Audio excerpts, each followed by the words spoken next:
à Monsieur Walzer, écrivain.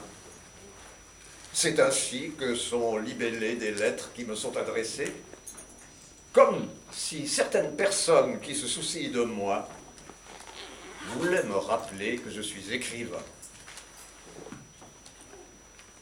L'écrivanité dormirait-elle en moi? Peut-être que des gens bien intentionnés veulent me secouer. Quand je menais la vie d'un homme à tout faire, par exemple, il dormait aussi, l'écrivain Walzer. Sinon, je n'aurais pas été un véritable commis.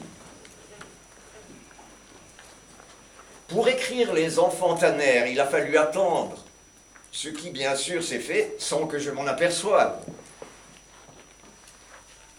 Pour ma part, je rappellerai à un écrivain qu'il est un homme plutôt qu'un écrivain. Ce qu'on gribouille a sa source dans l'humain, finalement. Je connais des gens qui sont d'avis que l'on écrit trop, de même que l'on peint trop, par exemple. Je partage cette opinion. Aussi, l'actuel sommeil apparent de l'écrivain Walzer ne m'inquiète-t-il pas du tout. Au contraire, son comportement me fait plaisir.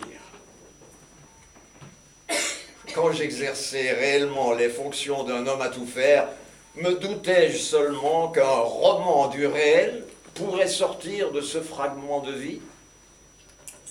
Que d'un acte réel pourrait sortir un acte littéraire? Non, pas le moins du monde.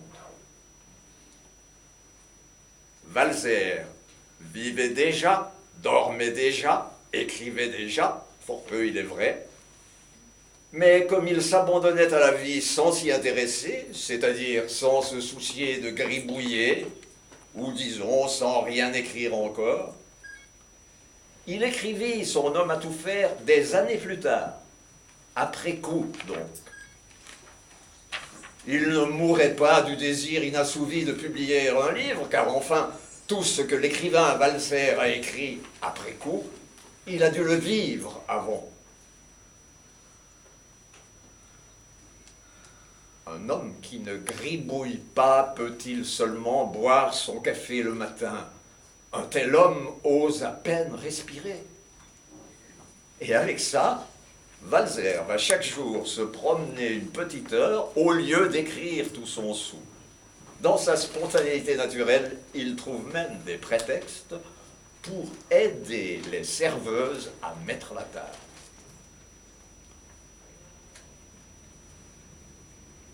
Pourquoi Walzer a-t-il vécu jadis toutes sortes de choses? Parce qu'en lui, l'écrivain dormait de bon cœur et ne l'empêchait donc pas de vivre. Pour cette raison, il pense qu'on ferait bien de le laisser tomber dans un profond oubli, et il prie les soucieux de patienter une dizaine d'années et souhaite à ses collègues tout le succès possible. Pourquoi la gloire de Walzer laisse-t-elle tout autre moins froid que lui-même?